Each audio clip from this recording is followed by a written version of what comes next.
Bismillahirrahmanirrahim. Assalamualaikum warahmatullahi wabarakatuh.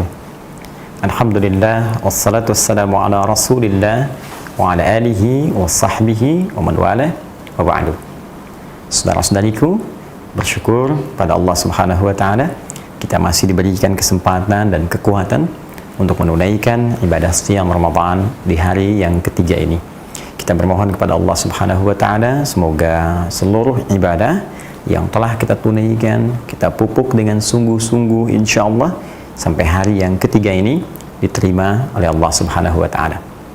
Di edisi Aku Suka yang ketiga ini, kita akan mencoba melanjutkan bahasan kita di pertemuan yang lalu tentang turunan dari makna kata Ramadan yang dijadikan oleh Allah Subhanahu wa ta'ala sebagai waktu untuk menunaikan ibadah siyam yang sangat istimewa ini. Di pertemuan lalu kita telah dapatkan kalimat Nabi Sallallahu Alaihi Wasallam yang memberikan satu gambaran bonus dalam penunaian puasa yang khusus ditunaikan di bulan Ramadan saja, dengan kalimat Nabi Sallallahu Alaihi Wasallam yang sudah sama kita bahas, man sama Ramadana, siapa yang mampu menunaikan puasa di bulan Ramadan, tentu dengan syarat, ketentuan dan kualifikasi yang ditetapkan oleh syariat Islam. Yang menjadi bahasan kita pada pertemuan di seri ketiga ini adalah tentang kalimat Ramadan.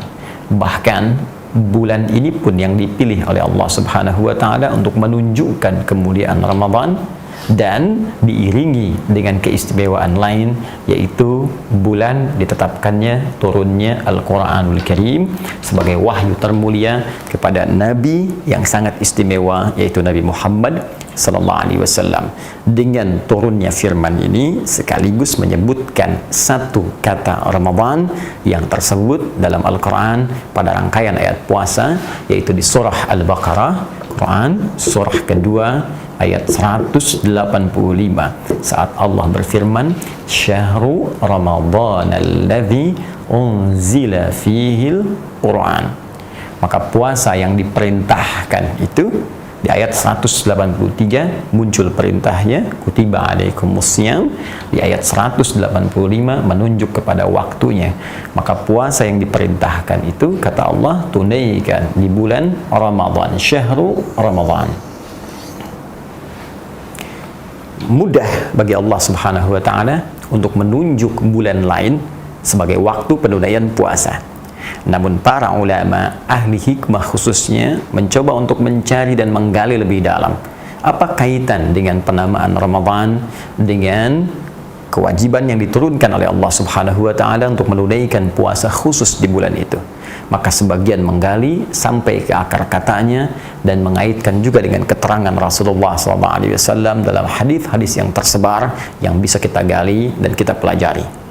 Baik saudara-saudariku, jika kita kembalikan ke akar bahasanya, dan ini keunikan dalam bahasa Arab karena setiap penamaan yang diberikan oleh orang Arab, bahkan kitab-kitab yang disusun oleh para ulama termasuk istilah-istilahnya itu tidak mungkin melekatkan sebuah istilah yang hampa makna. Dan ini menjadi pegangan khususnya bagi kita para tulabul ilmi, kita para pencari dan penuntut ilmu. Catat kaidah ini, mustahil para ulama memberikan satu gambaran kata hampa makna yang tidak ada maksud di balik kata itu. Ya, pasti ada dilalahnya, dilalah iqtisadiyah, maksud di balik kalimat itu.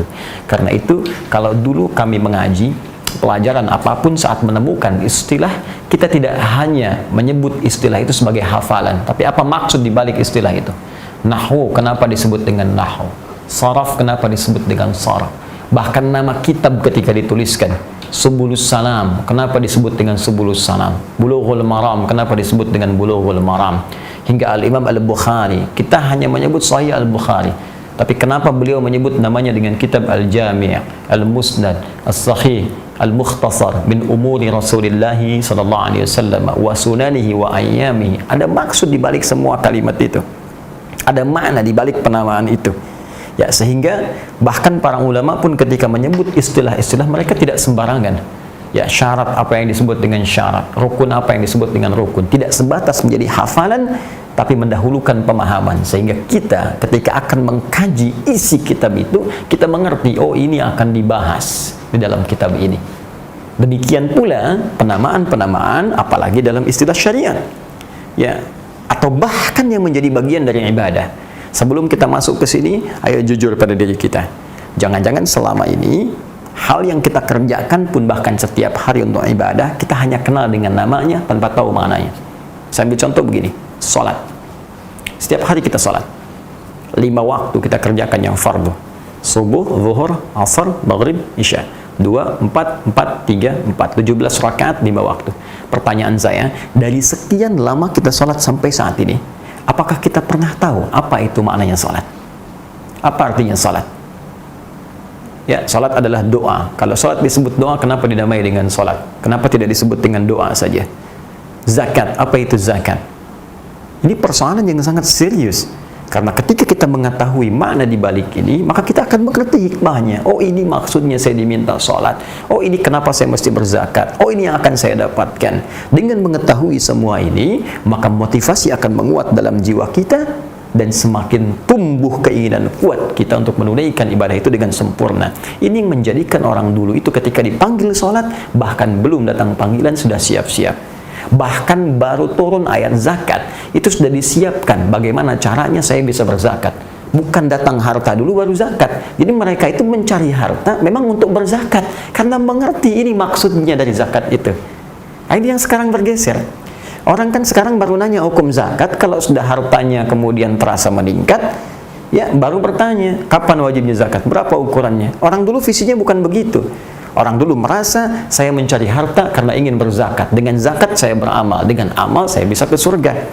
Jadi yang diturunkan kok ayat surganya dulu. Ya, misal turun Quran surah ketiga Ali Imran, ayat 133 sampai 134. Kita lompat sebentar.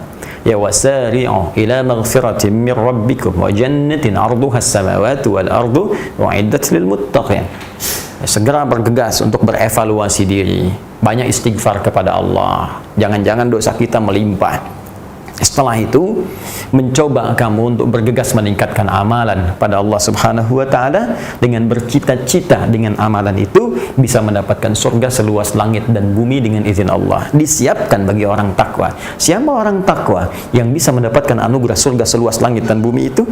Di ayat 134-nya Allah sebutkan, alladzina yunfiquna fis sarai wad dharra. Di antara amalannya rajin infak, baik dalam keadaan lapang ataupun sulit. Infak. Bagaimana bisa infak dengan harta? Karena itu dalam Al-Quran surah ke-28 ayat 77 Allah mengajak orang-orang memotivasi dirinya meningkatkan harta bendanya bagi yang ingin ibadah lewat harta, supaya dengan harta itu bisa meraih surga. Wabtaghi fima atakallahu daral akhirah wa la tansa nasibaka minad dunya. Kata Allah, dan carilah dengan harta yang aku titipkan kepadamu untuk beramal itu. Jadi bukan punya kamu.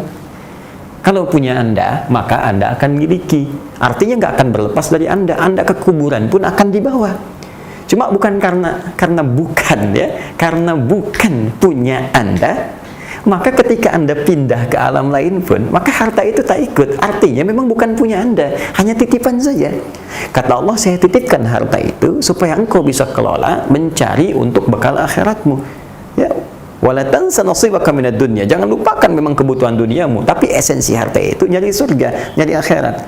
Karena itu ketika orang ingin beraktivitas untuk mengumpulkan harta, motivasinya tahu, dengan harta ini saya ingin mendapatkan surga yang dijanjikan itu. Itu poinnya. Jadi kalau orang mengerti konsepnya, maka dia akan terarah visi hidupnya. Demikian Ramadan. Kenapa disebut dengan Ramadan? Ya, ketika ditelusuri oleh para ulama, maka ditemukan akar katanya ada yang menyebut dari turunan kata ra, ma, dha. Ra, mim, dan dhad. Ramadan. Apa itu Ramadan? Ramadan ya Ramadan.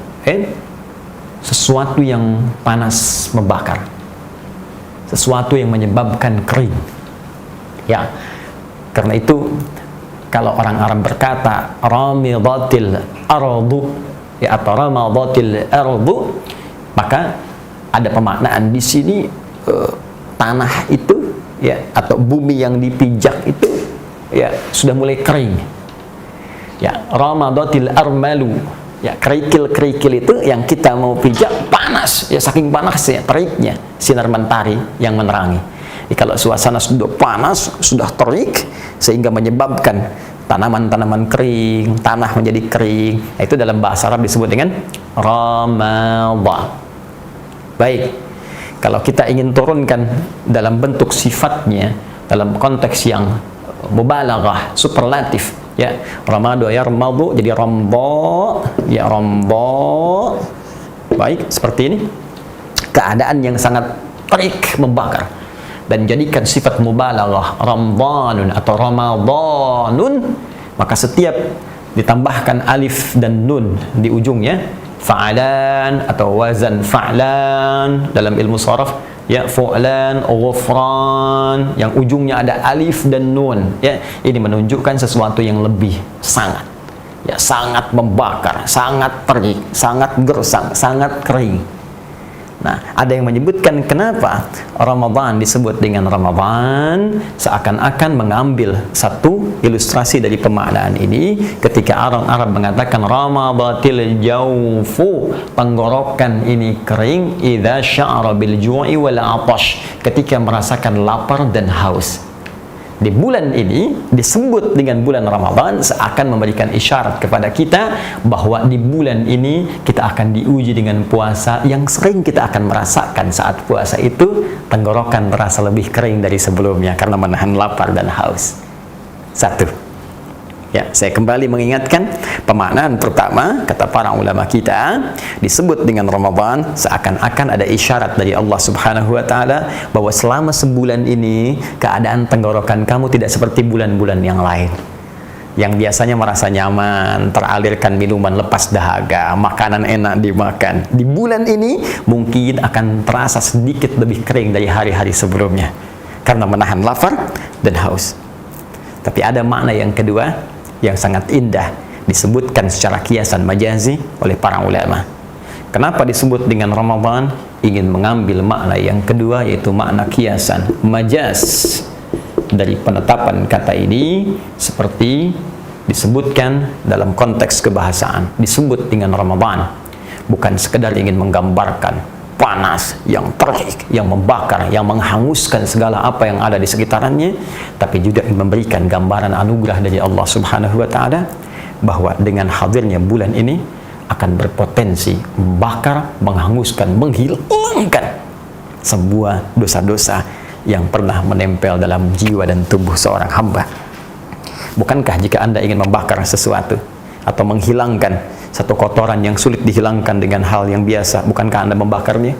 Jika Anda ingin membakar sesuatu, menghilangkan sampah-sampah yang tidak ingin Anda lihat, yang tidak ingin Anda saksikan dalam keseharian, bukankah salah satu dengan membakarnya sampai hilang debu-debunya? Maka seakan-akan Allah ingin mengatakan, saya turunkan bulan penuh kemuliaan, kamu beramal saat puasa itu disertai dengan istighfar kepada Allah, mengerjakan banyak amal soleh, dan dengan itu Allah akan berkenan membakar seluruh dosa-dosa yang pernah kita kerjakan selama ini dalam kehidupan kita. Ini poin yang bisa kita dapatkan dalam konteks kata Ramadan. Lalu ada yang menarik dari turunan kata ini. Ramadan berasal dari kata Ramadhan, terlacak dalam hadis Nabi sallallahu alaihi wasallam, dalam hadis riwayat Muslim nomor hadis 1289 sampai 1290. Anda bisa temukan juga jika tidak sama ya kitabnya dengan kami cetakannya, maka cari di Kitabul Musafirin, Kitabul Musafirin, ya, Salatul Musafirin wa Qasriha, ya, kitab Salatul Musafirin wa Qasriha, bab Salatul Awabin hina tarmadul fisal, ya, hina tarmadul fisal.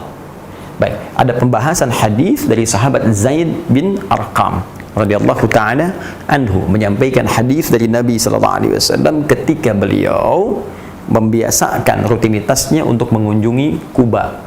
Ya, jadi awal sebelum Nabi ke Yathrib yang kelak menjadi Al-Madinah Al-Munawwarah, beliau kan mampir ke Kuba dulu, membangun masjid yang sampai sekarang dikenal dengan Masjid Kuba. Itu ada kebiasaan setiap hari Sabtu Nabi datang ke sana. Nah, satu kali kata sahabat Zaid bin Arqam, ketika Nabi mengunjungi Kuba, Nabi mendapati jamaah itu ya di waktu duha mereka sedang menunaikan sholat duha di situ. Baik, ini menarik nih. Ya, dan itu ditelusuri oleh para sejarawan, itu kalangan dari Bani Auf dari Khazraj. Ya, Bani Auf dari Khazraj punya kebiasaan sholat sunnah duhanya di masjid. Dan itu tidak diingkari oleh Nabi sallallahu alaihi wasallam.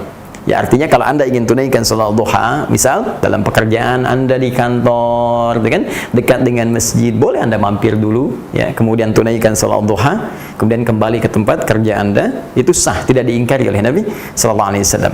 Tapi yang paling menarik, ketika Nabi menyaksikan itu, lantas Nabi memberikan komentar. Perhatikan kalimatnya. Salatul awwabin hina tarmadul fisal. Ya, salatul awwabin, salat golongan awwabin itu ya hina tarmadul fisal, akan sangat lebih bagus kalau dikerjakan waktunya hina tarmadul fisal. Nih, kembali ke akar kata ini. Ramadha ya ramadu. Ya, Nabi mengatakan tarmadul fisal, yaitu saat matahari agak meninggi, ya, dan panasnya sudah mulai agak panas dari biasanya sampai fisal. Fisal itu jamak dari kata fosil. Fisal, ya, jamak dari kata fosil, yaitu anak unta. Ya, anak unta yang baru disapih dari ibunya.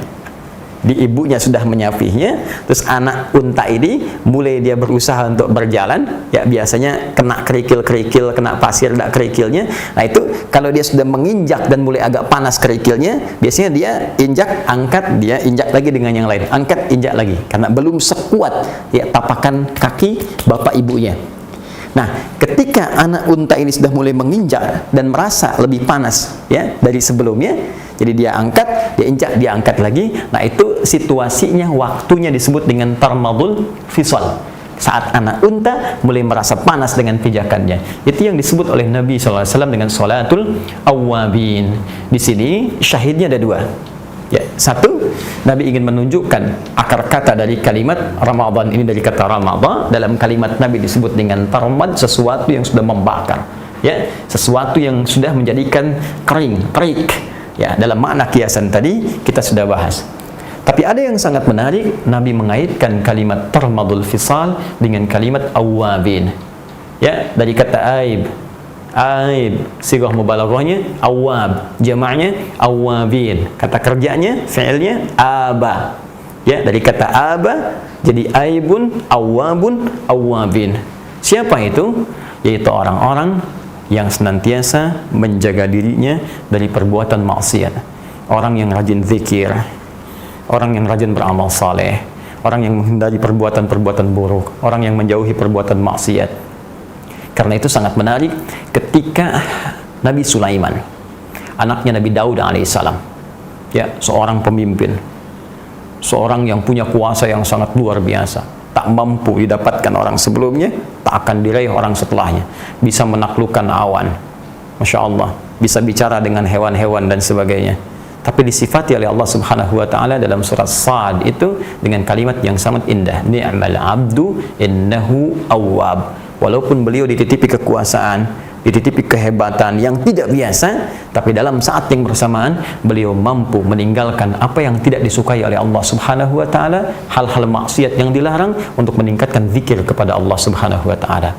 Nabi menyandingkan kalimat tarmad Ramadan dengan kalimat awwabin, orang-orang yang mencoba meninggalkan maksiat dan memperbanyak zikir kepada Allah Subhanahu wa taala. Jika Anda ingin rubah kalimat Ramadan menjadi bentuk superlatif, maka kata ini akan berubah menjadi Ramadan dengan makna yang lebih luas, makna yang lebih dahsyat. Seakan-akan Allah memberi petunjuk kepada kita, kalau Anda ingin dibakar dosa-dosanya di bulan ini, dihilangkan semua kesalahannya, maka mulai gunakan waktu berpuasa ini sekaligus untuk mengukur diri, meninggalkan perbuatan-perbuatan maksiat, merenungkan kesalahan apa yang telah kita perbuat, tangisi itu, keluarkan air matanya, taubat kepada Allah, kembali dengan sifat awwabin kepada Allah Subhanahu wa taala, dan isi dengan beramal soleh. Itu yang bisa menjadikan Ramadan memiliki makna yang bisa membakar dosa-dosa kita. Bukan sekedar menahan lapar, menahan haus, tapi tidak pernah mengoreksi diri dari setiap aktivitas yang kita bisa kerjakan. Kalau Nabi Sulaiman dengan segala jabatan yang besar bisa mengerjakannya, kenapa Anda orang kecil tidak mampu melakukannya? Kalau Nabi Muhammad SAW sudah memberikan isyaratnya dan beliau lebih mulia dibanding nabi-nabi sebelumnya, kenapa kita yang belum jelas surga dan menegangkan hisabnya masih menganggap enteng ketika Allah memberikan jaminan yang sangat luar biasa ini? Itu yang dimaksud dengan Ramadan. Semoga kita bisa mengamalkannya dengan izin Allah Subhanahu wa taala, sehingga Allah berkenan menghanguskan dan membakar seluruh dosa-dosa kita di hari dan bulan yang sangat mulia ini. Allahumma taqabbal minna innaka antas sami'ul alim wa tub 'alaina innaka antat tawwabur rahim waj'alna minal awwabinal marhumin. Wa sallallahu ala sayyidina Muhammad wa ala alihi wa sahbihi wa ummatihi ila yaumiddin wa akhiru da'wana alhamdulillahi rabbil alamin. Assalamualaikum warahmatullahi wabarakatuh.